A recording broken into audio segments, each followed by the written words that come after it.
Eu sou Eduardo Aires, bem-vindo a mais um vídeo da Imagem.vet Teleradiologia Veterinária no YouTube.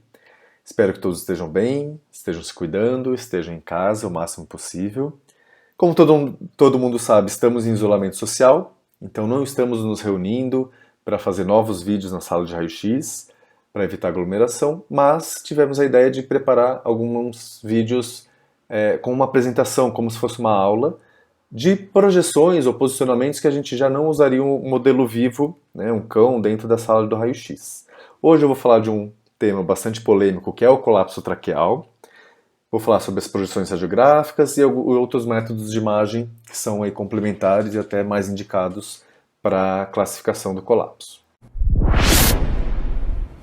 O colapso traqueal, ele predominantemente ocorre em raças toy, então bastante representado aí pelos Spitz, Maltese, York. A etiologia da doença ainda é desconhecida, mas sabe-se que ocorre alteração na cartilagem hialina dos anéis traqueais e que essa alteração ela leva à perda da patência, ou seja, da capacidade em manter o formato cilíndrico habitual da traqueia.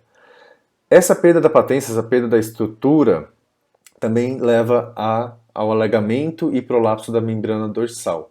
Tá? O colapso ele é essencialmente dinâmico. Na verdade, essas alterações na cartilagem elas são permanentes, mas a manifestação do colapso ela é dinâmica. Então, o que acontece? No momento, de acordo com cada fase da respiração, no momento inspiratório, por exemplo, a pressão sobre a traqueia cervical é muito maior.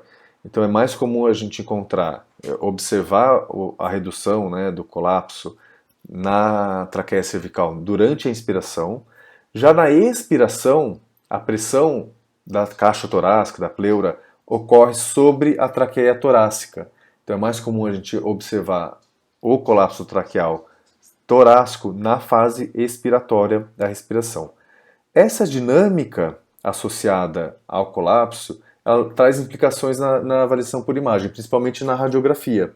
Porque a radiografia, a gente faz uma imagem estática de um momento, né? Então, se a gente pegar o momento da inspiração, a probabilidade de a gente pegar o colapso cervical é muito maior. Mas naquele momento da imagem pode, de repente, não ter colapsado, né? Então, a gente tem algumas implicações aí. O raio-x é o método mais utilizado hoje para triagem, para pesquisa de colapso traqueal. Um dos motivos, por ter alta disponibilidade.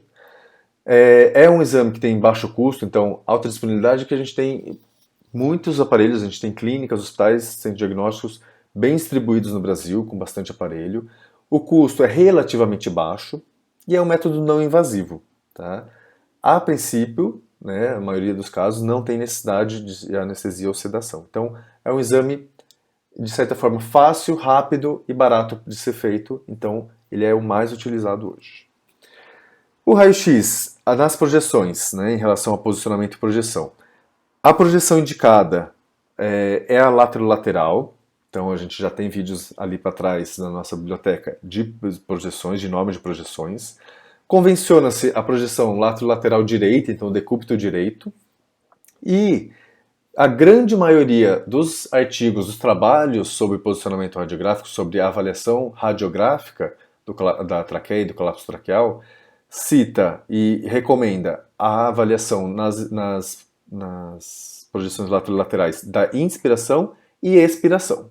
Tá? Então são duas imagens no decúbito lateral, uma na inspiração e outra na expiração, para tentar pegar o momento inspiratório, o momento expiratório, colapsando cervical e torácica.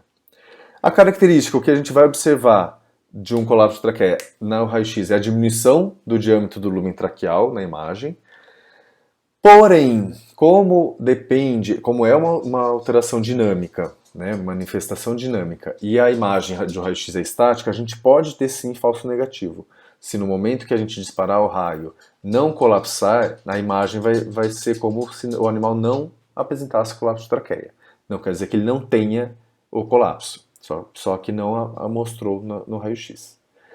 A região cervical ainda traz algumas limitações de sobreposição de músculo e esôfago que podem dar o falso positivo. Então a gente tem que cuidar, observar bem se o que está causando opacificação ali na área, na região, é se realmente o colapso ou se ela é sobreposição de estruturas.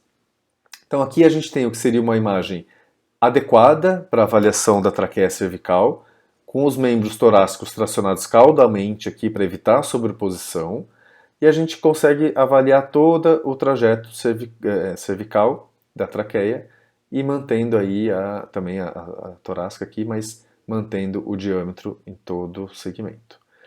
Aqui uma imagem adequada para avaliação traqueal torácica. Então, os membros torácicos, nesse caso, estão tracionados cranialmente para evitar sobreposição também. E a gente acompanha aqui o trajeto todo traqueal. Essa já é uma imagem clássica do colapso traqueal, né? Bem característica do colapso traqueal. O que a gente observa? A traqueia cervical com um diâmetro normal, adequado aqui no começo, mais região cranial. Depois, uma acentuada diminuição do seu diâmetro na transição cérvico-torácica e depois ela volta aqui a ter o diâmetro normal. Esse tipo de imagem, se todos os colapsos apresentassem esse tipo de imagem, a gente fecharia o diagnóstico facilmente pelo raio-x. Acontece que esses são aqueles casos que o animal entra em crise respiratória, distrição respiratória, muitas vezes fica cianótico, precisa ir para o oxigênio. Então, esse é o caso da clínica bem grave, então, do colapso grave e da clínica grave, né, da manifestação clínica bastante grave.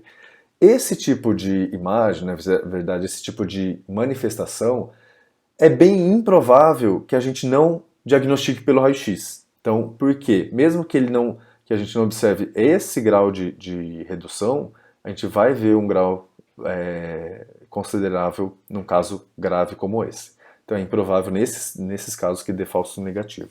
O falso negativo vai dar naquele animal que tem o colapso, mas que ele tosse de vez em quando, ou que ronca um pouco mais, e aí sim pode dar uma dúvida ou pegar no momento que não está totalmente o máximo ali da redução que o animal vai ter. Ainda para dificultar um pouco a nossa vida, a biologia não é exatas, não é uma ciência exata. Então, tem essa tese de doutorado de 2009, que ela é um trabalho bem completo, que ela compara histopatológico da traqueia, imagens do raio-x no ciclo respiratório, e foi visto que não necessariamente o colapso obedece o padrão regular esperado, né, do ciclo respiratório. Ou seja, na inspiração, colapso cervical e expiração necessariamente a torácica. Foi encontrado nesse artigo, nessa tese, colapso cervical que não apareceu na inspiração, mas apareceu na imagem expiração. E aí, nessa tese mostra então que a expiração ela pode ser superior e se ter mais sensibilidade para diagnosticar o colapso, por pegar necessariamente pode pegar o colapso nas duas regiões. Para complicar um pouquinho mais nossa vida, a gente tem a membrana dorsal. A membrana dorsal, então, aqui a gente tem uma imagem de traqueoscopia do lúmen traqueal. Essa linha em amarelo é o que corresponde a onde tem cartilagem no anel. Então, o anel ele não é formado por um círculo totalmente fechado de cartilagem. Ele é como se fosse um C para cima ou um U, em que essa linha amarela corresponde onde tem cartilagem e essa linha azul é apenas a membrana dorsal, sem cartilagem, então ela é um pouco mais flácida.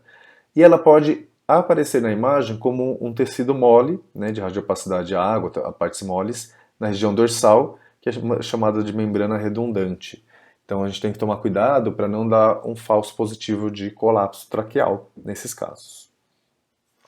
Também, para complicar um pouco a nossa vida, na região cervical, como eu comentei, a gente pode ter sobreposição de estruturas, então esôfago, musculatura, e essa imagem representa isso. Aqui a gente tem uma linha que eu vou colocar, uma linha laranja por cima, em que toda essa área aqui e aqui ela está sobreposta por tecidos moles, né?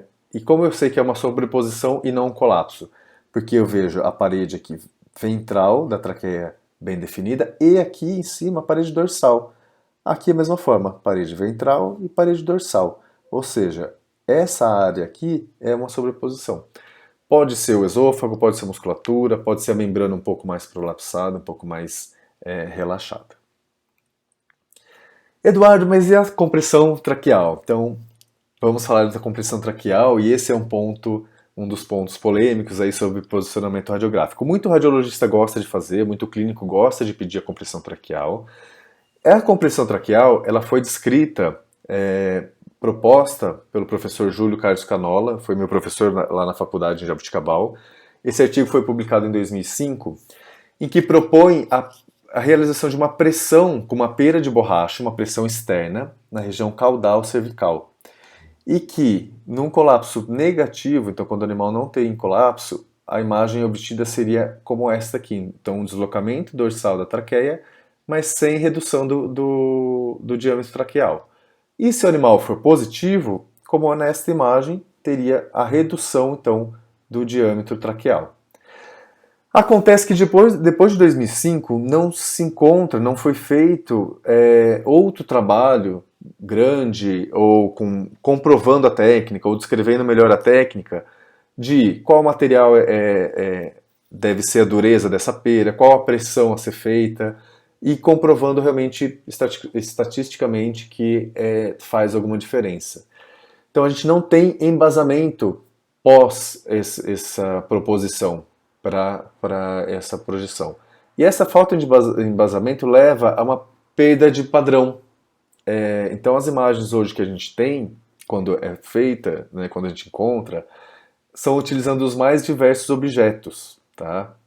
O ideal é que esse método então seja feito como o próprio nome diz, como método auxiliar ao diagnóstico. O ideal é que se faça então, para quem gosta, para quem quer pedir o colapso, a compressão traqueal, que seja feito como complementar a imagem na inspiração e na expiração. Então, em vez de fazer duas laterais, vai fazer três. Uma na inspiração, uma na expiração e depois a compressão traqueal. E aí, quando a gente recebe imagem, a gente recebe de tudo quanto é modo. Então, realmente não tem um padrão. A falta de padronização dessa técnica acaba invalidando ela. Né? Então, aqui a gente tem uma imagem usando uma colher de pau. Aqui a gente tem como se fosse um brinquedo. Aqui é algo parecido com uma bola, porém na região mais cranial e não aqui onde deveria, na região caudal da cervical. Aqui uma estrutura relativamente macia e deformada que a gente observa que ela não está empurrando a traqueia, ela não está ventral à traqueia, ela está sobreposta. A gente vê o trajeto traqueal e vê, então ela está lateral à traqueia. E o campeão, de como não se deve fazer, é uma mão. Né? Então, utilizar o dedo para a compressão traqueal. Porque a gente já viu em outros vídeos também que, por segurança, não se deve colocar a nossa mão no foco primário. Né? A gente deve evitar tomar radiação desnecessariamente. Então, a gente não deve ter a nossa mão ou qualquer parte do nosso corpo no foco primário da imagem. Então, essa perda de padronização leva muito também a perda de padronização de resultado nessa radiografia. Para quem gosta, faça como complementar. E a tangencial? Também tem se entrado bastante o assunto, né, começado um assunto sobre a imagem tangencial. A tangencial, da mesma forma que a compressão, ela não tem muita comprovação científica ainda. Não tem artigos que comprovem a eficácia. Então, a técnica seria colocar o animal de decúbito ventral, você coloca o chassi na região aqui do externo, tem que ter uma ampola que seja move e angule, então a ampola vai ser angulada e você vai projetar a radiação tangencial à cervical, estendendo a cabeça do cachorro caudalmente. Né? Então é bem complicadinho e bem desconfortável para o animal.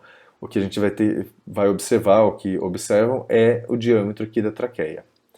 Procurando, então essa é uma imagem feita também, procurando algo como compressões ou como deformidades assim. O ponto dessa técnica é que eu recomendo, assim como a compressão, para quem gosta, para quem tem gostado de fazer essa projeção, que faça como complementar, que faça como uma terceira projeção.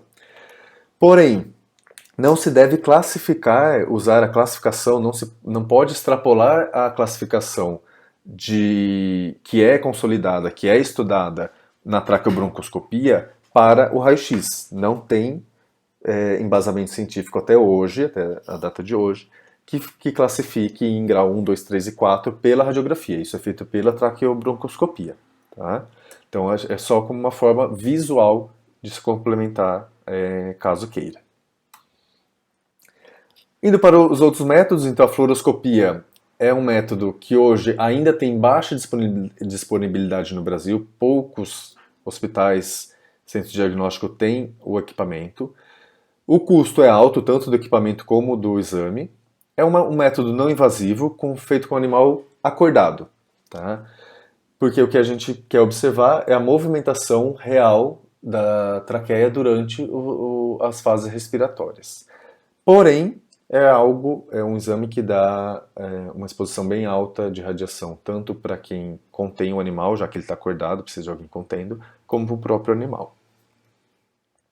Comparando o raio-x com a fluoroscopia, o raio-x tem algumas vantagens, que seria poder avaliar afecções concomitantes. Então, como a gente faz o raio-x torácico na lateral, se tiver alguma opacificação pulmonar, a gente vai ver, se tiver um aumento do coração, a gente consegue ter uma visão geral ali do tórax. É mais eficiente também o raio-x em detectar a protusão da membrana, porque a imagem do raio-x é mais bem definida. Tá? Então, em relação à fluoroscopia, a protusão, né, a membrana redundante é mais visível. Porém, né, o raio-x ele subdiagnostica o colapso em relação à fluoroscopia. Então, é menos sensível do que a fluoroscopia para ter o diagnóstico. A traqueobroncoscopia é o gold standard para diagnóstico e classificação da colapso traqueal. Ela permite a visualização direta do lumen traqueal e da própria mucosa. E ela sim determina o grau de colapso, se grau 1, grau 2, grau 3 e grau 4. Porém, é um método invasivo, então o animal precisa estar anestesiado para colocar a sonda traqueal, né, para visualização.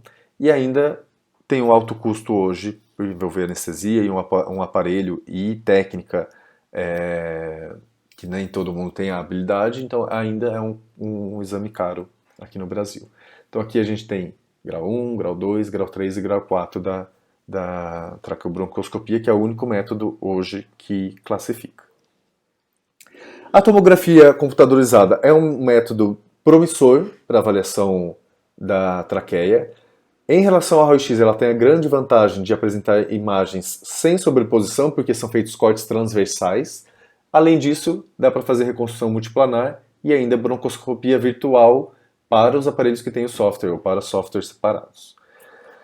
A disponibilidade de tomografia no Brasil tem sido crescente, cada vez mais aparelhos, o que é bom, tem reduzido o custo, tem um custo ainda moderado a alto, mas tem reduzido.